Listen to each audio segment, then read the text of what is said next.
নদী পাড়ে যারা এই গরু পালনের সাথে জড়িত, যারা নদী পাড়ের কাছের মানুষজন, তারা কিন্তু তাদের এই গরুগুলো এভাবে ছেড়ে দেয় উন্মুক্ত মাঠে। আর তাদের কোনো চিন্তা থাকে না যে গরুগুলো দেখেন সবগুলো কিন্তু একসাথে বাঁধছে। তার মানে ওই পারে যা ঘাস ছিল ওগুলো সব খাইতে খাইতে খাইতে খাইতে আসতেছে।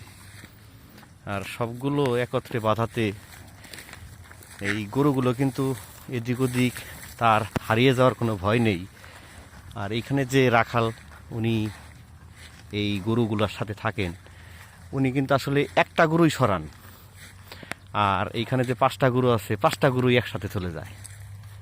আসলে ওনার এই টেকনিকটা কিন্তু আমার ভালো লাগছে, তাই আপনাদের সাথে শেয়ার করলাম যে এই সমস্ত গরুগুলা পালতে কিন্তু খুব একটা যে আপনার তারা যে কিনে যে খাবারগুলো খাওয়ায় সেই ব্যয়টা কিন্তু খুব একটা নেই, অনেকটা কম। কারণ উন্মুক্ত পরিবেশে অর্গানিক এই গ্রেপস ঘাসগুলো খেলে গরুর অনেক স্বাস্থ্য ভালো থাকে, প্রাকৃতিকভাবে সে বেড়ে ওঠে।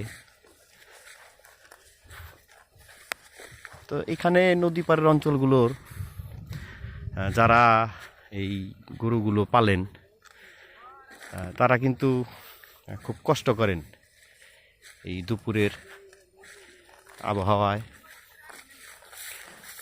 তারা এইখানে গরু খাওয়াচ্ছেন, আর ওইখানে কাকা বসে আছেন একটা গাছের নিচে ছায়াতলে।